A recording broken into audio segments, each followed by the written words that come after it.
Hello, beautiful, and welcome to Masterfully New. This is a channel dedicated to guiding individuals through the awakening journey by helping each of us integrate our heightened awareness into a masterful life. The work we do to cultivate this inner wellness sends ripples through our world and creates outer wellness and transformation.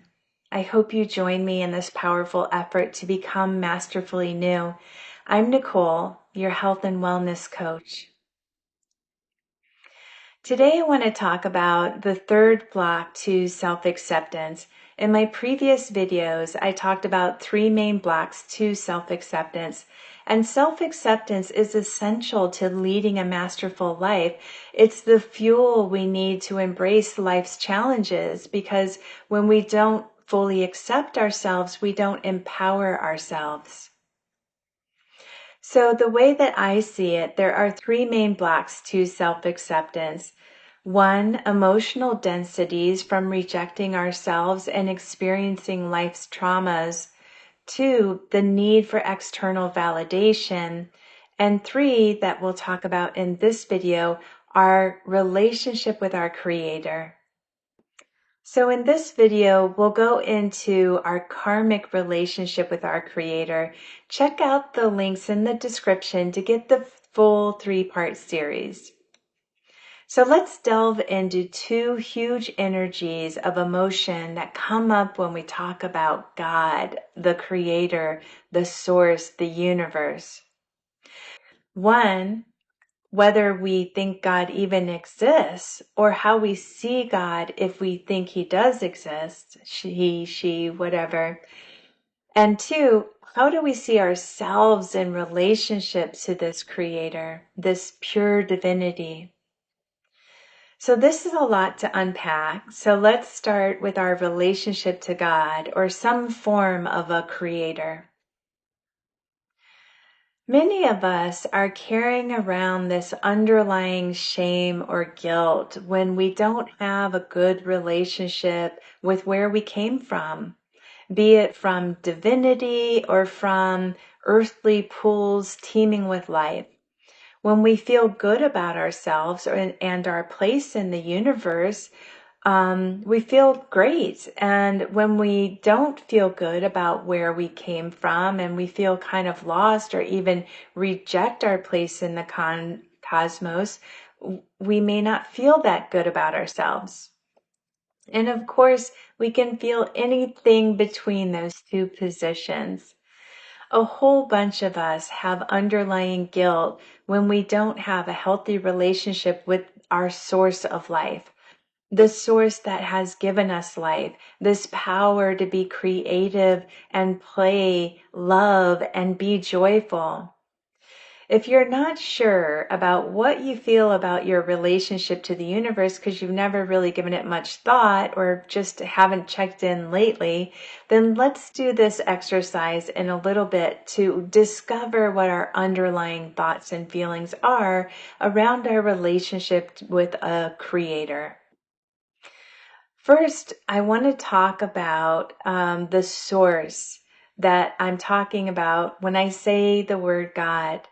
Is this source intelligent, non-intelligent, or something in between? For those of us that are atheists, we need to ask ourselves with an open mind, did we truly arise out of a nebulous mass of matter and then develop a highly intelligent consciousness from increasing complex evolution and the gray matter in our brains? If we think that that's the way that consciousness evolved, that's inductive reasoning, and it inherently leads to false conclusions.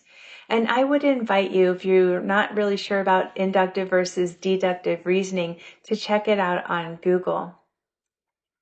My response to this evolution of consciousness from matter itself is, and I'm saying this as a former atheist and as a scientist, that concept is inductive reasoning. It can lead to false conclusions, And more importantly, it's not the most parsimonious answer, which means it's not the most direct and simplest answer, which is almost always the truth. Paramahansa Yogananda realized this in a profound understanding that he described in Autobiography of a Yogi. He wrote, "God is simple, everything else is complex." Yogananda understood the principle of parsimony when it comes to finding what is absolutely true, not what is relatively true. Because right after he said that, he went on to state that do not seek absolute values in the relative world of nature. So, although we see a world of complexity and evolution, its origin must be simple, the most parsimonious and absolute truth, one that doesn't change in relationship to other things.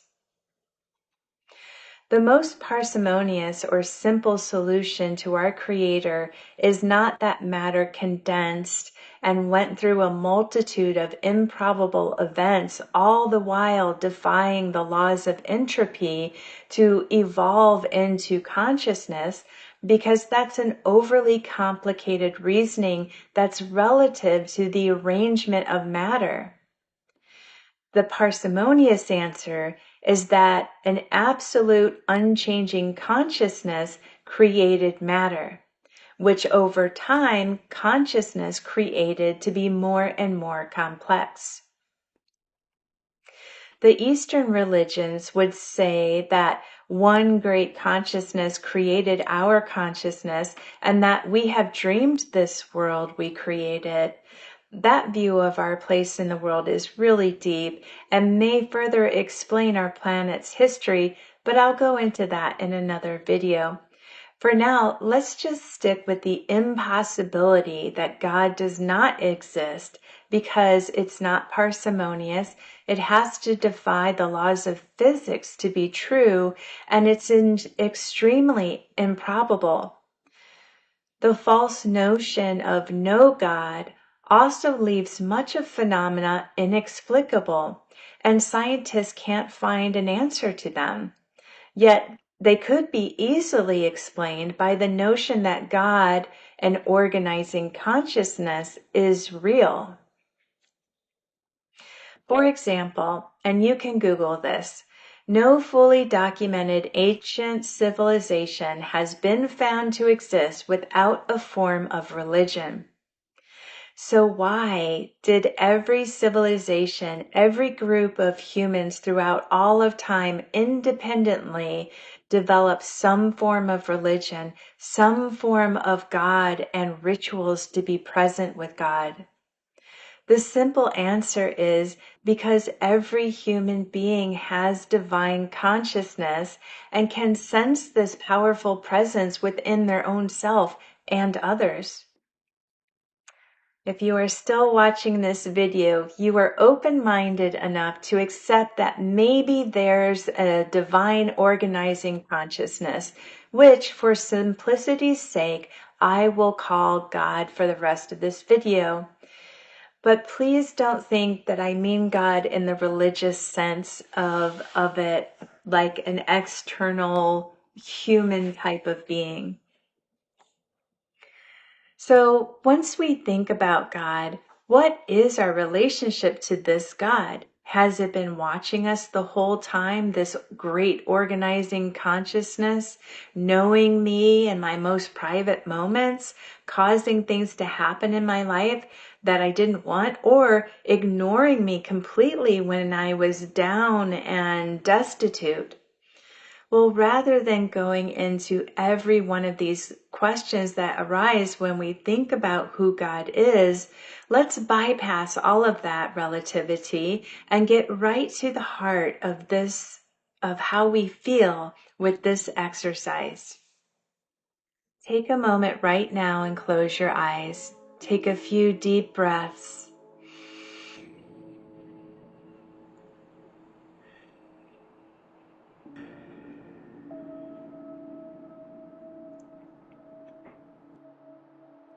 Now imagine you are standing before the great creator of the universe in whatever form that takes for you to visualize it.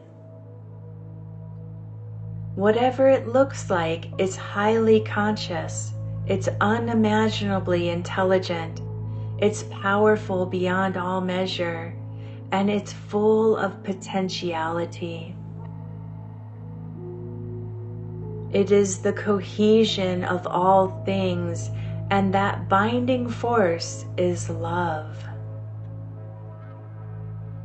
Whether you believe this or not, just notice how you feel standing before this image of God. God is looking straight into you. What do you notice about how you feel? God's eyes start to take shape. You can see in them that this great being loves you completely and looks upon you with unconditional love beyond all measure. God speaks to you now and tells you with enormous love that you deserve all the goodness and love and treasures in the universe, and this God bestows these gifts upon you. Whether you believe this or not, just notice how you feel right now standing before God, who is bestowing waves of goodness, love, and powerful gifts upon you.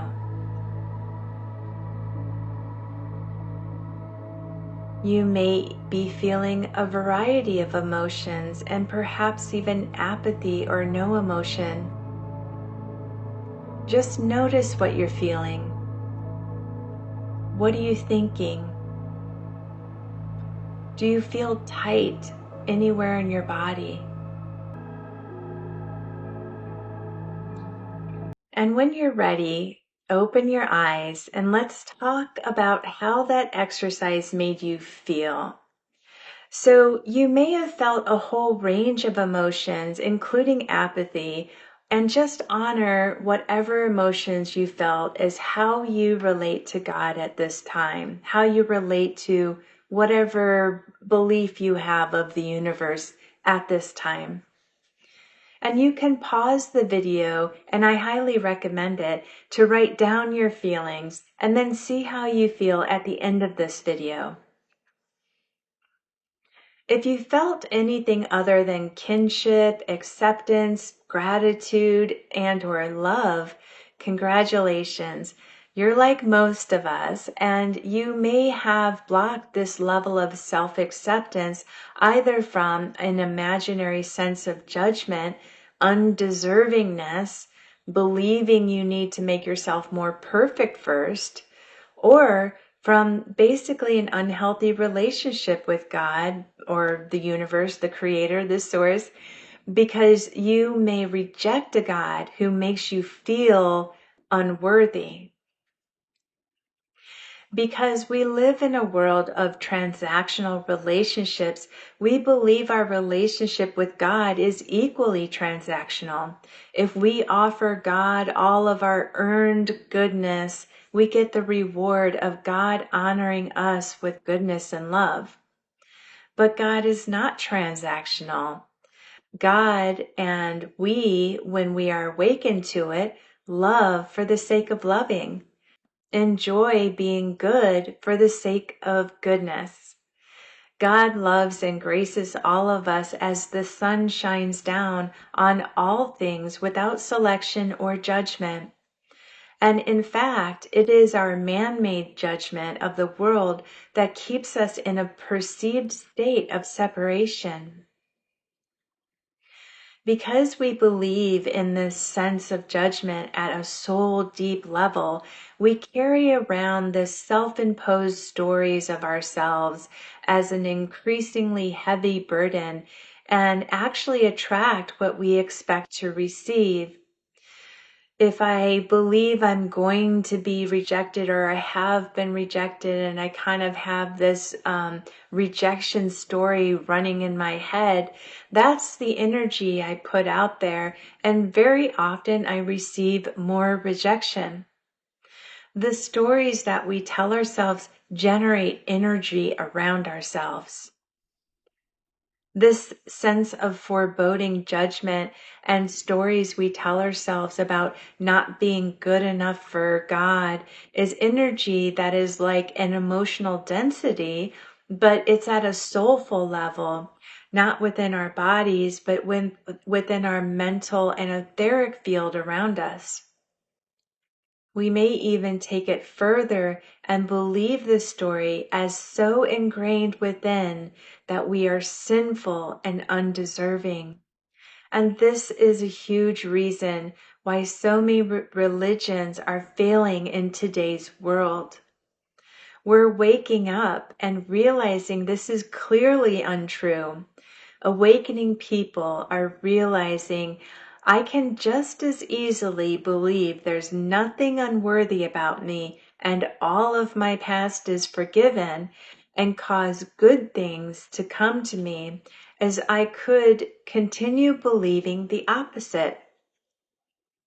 And if it's so simple as a choice, then wouldn't I choose the one that sets me free to just be? Wouldn't I choose the viewpoint that is going to empower my life?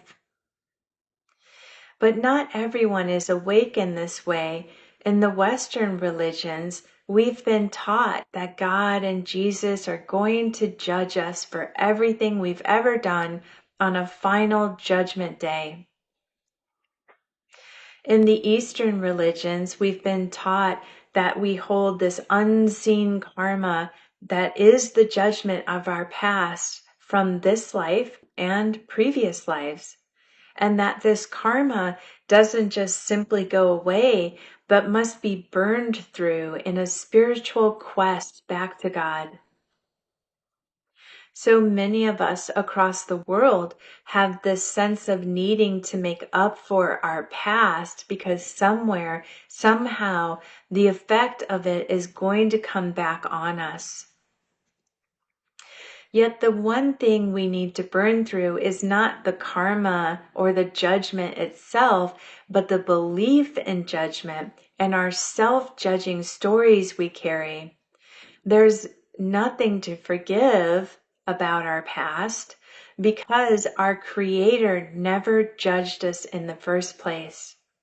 To exemplify this, I'll tell a personal story. At an ayahuasca retreat, I had a vision of me soaring up to heaven on my way to finally be with God. But very quickly, I saw myself from the outside. So instead of just being and soaring up to God, I looked at myself from the outside in judgment. I saw myself as wearing this black funeral gown and my face started to rapidly age. As I was flying upward, I started to age and frown with utter sadness. My ascent slowed and slowed till it came to a halt. I couldn't get to heaven, and I was so soulfully heartbroken. This vision stuck with me for several years as I continued to awaken, and I came to realize this was my own self-judgment. I was dragging myself down and draining my spirit and my joy with this sense of not accepting myself in the face of God because I couldn't let go of my past and self-judgments. I spent years trying to burn through this because I thought it was my karma. What I didn't realize is that I didn't need to burn through all this karma with countless techniques to purify and do good. I simply needed to drop the idea that I wasn't good enough. And that is why Brene Brown's research presented in Daring Greatly for the first time is so profound and truly resonates with so many of us. Believing I'm enough transforms all this foreboding and perfectionism, shame, and scarcity into a God's honest truth that I'm enough, just the way I am. I don't need to be perfect. I just need to be, by ceasing the perpetual judgment. I need to accept myself in the eyes of God. Now let me clarify something about karma. I'm not saying that karma as the universal dynamic of cause and effect or as an equalizing principle on a much higher scale doesn't exist. I'm saying that what I believed was karma was actually loads of self-judgment that was weighing on me and drawing me down. I couldn't even have a good relationship with God or feel close to God. And whereas I don't have the power over karma, I do have power over self-acceptance.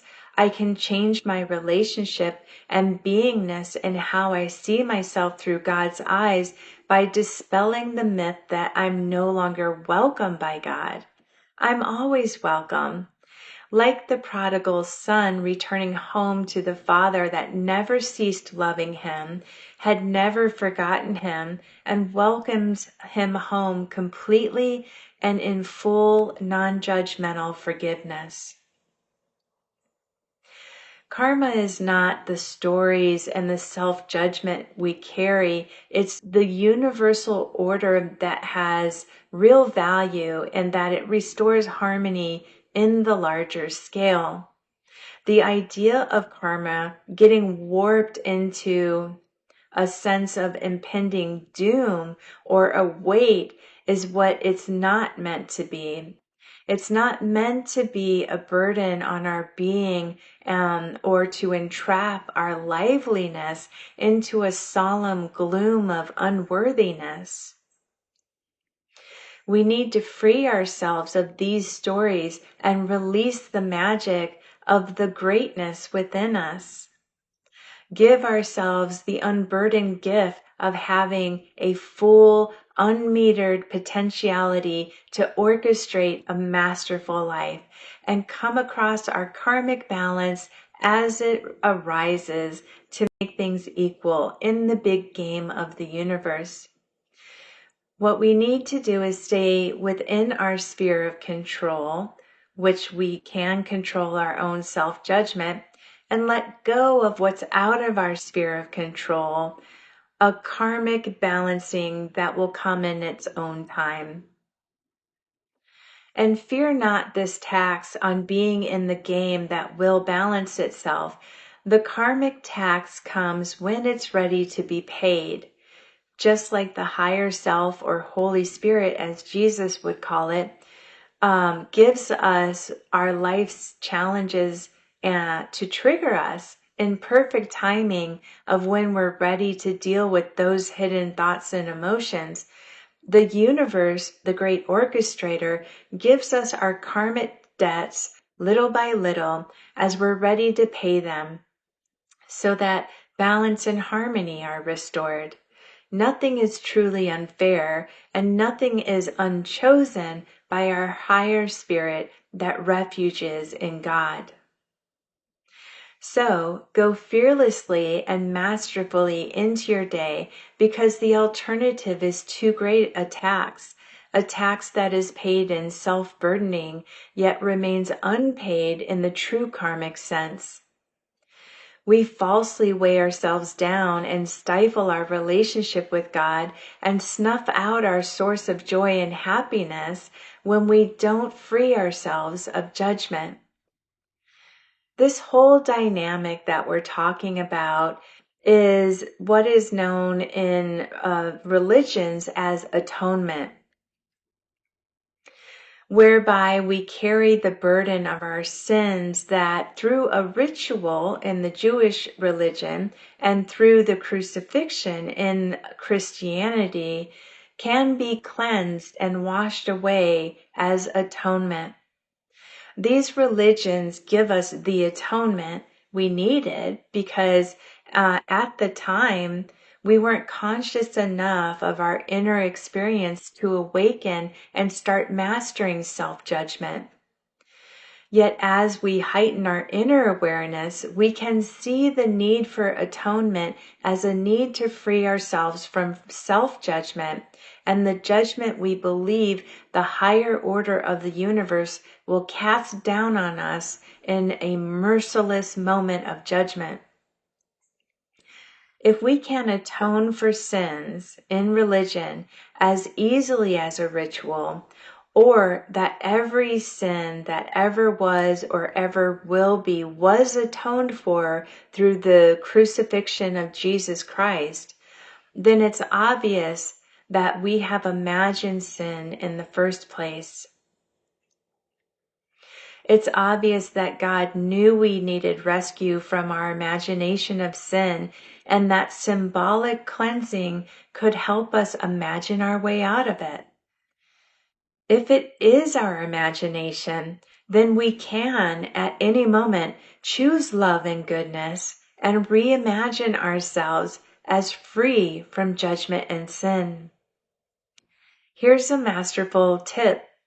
You can stop giving your credence to the idea of sin and God's judgment and start honoring your own basic goodness and worthiness. Remember, God never judged you. You judged yourself, but the universe does have order that cannot be unbalanced. So let the universe balance itself. That's outside of our sphere of control.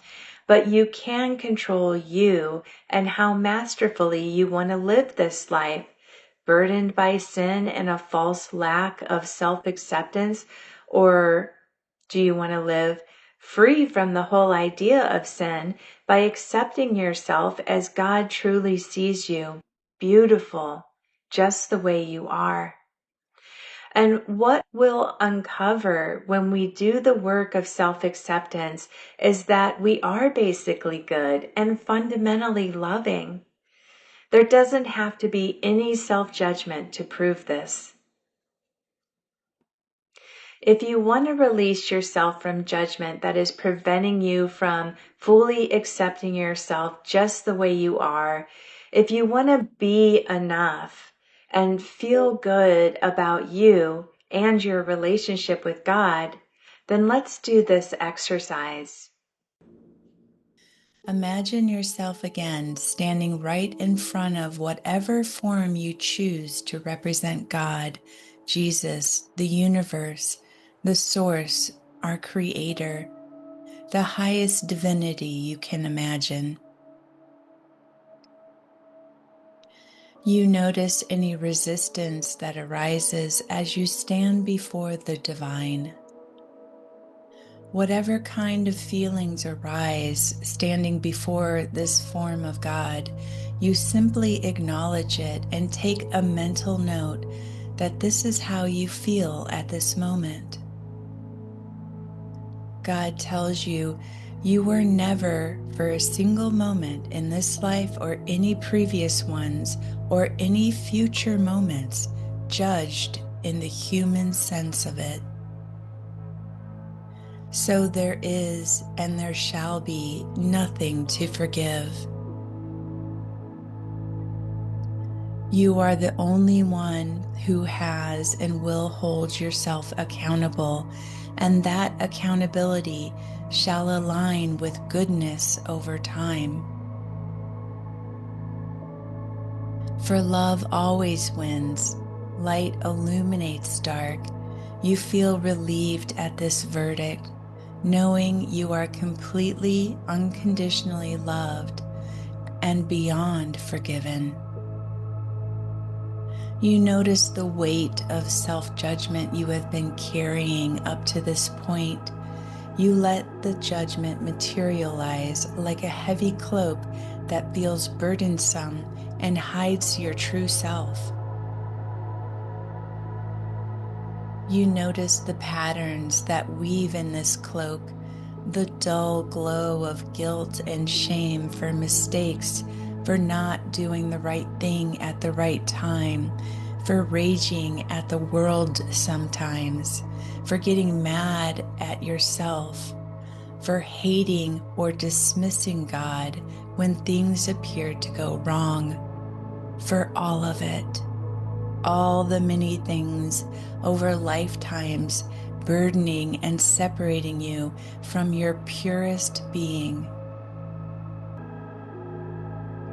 A heavy cloak covering up the sense of freedom and self-love that you know is your right.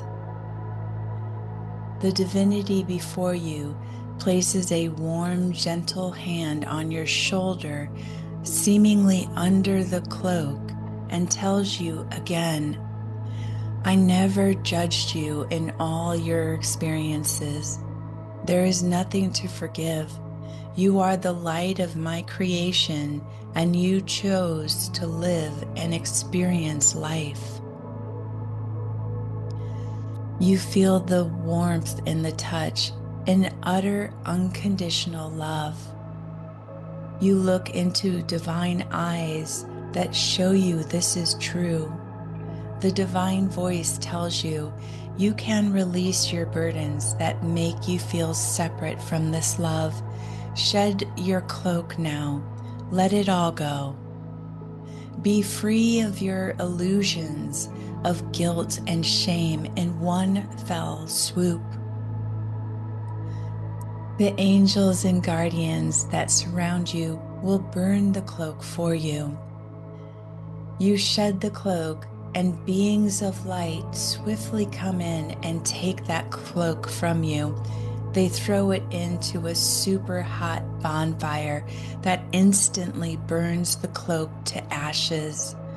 You hear a voice that comes from within your own heart. It says, I know I am a pure being of goodness and love, and nothing can convince me otherwise. I am without sin unless I believe in illusions. I am basic goodness. I may choose wrongly, but each day I work to make better and better choices. You feel your heart shining a divine light that blends seamlessly with the light of divinity before you.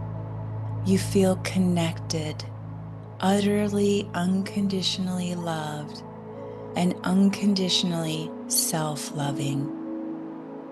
You have completely accepted the atonement without the illusion of needing any further sacrifice. You are free to love and be loved.